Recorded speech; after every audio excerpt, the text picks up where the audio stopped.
We're up at Glendale Lake again, and as you can see, the crappies are bigger than the perch. But these are horse crappies. These are some big fish. But either way you look at it, a good cold day of fishing, fresh meat in the house, gonna make a good meal. Everyone's gonna be happy. I know my buddy's gonna be happy. He got himself some horses here. That's a big crappie. That's a big crappie. There's some big crappies.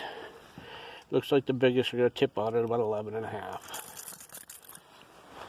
Not bad.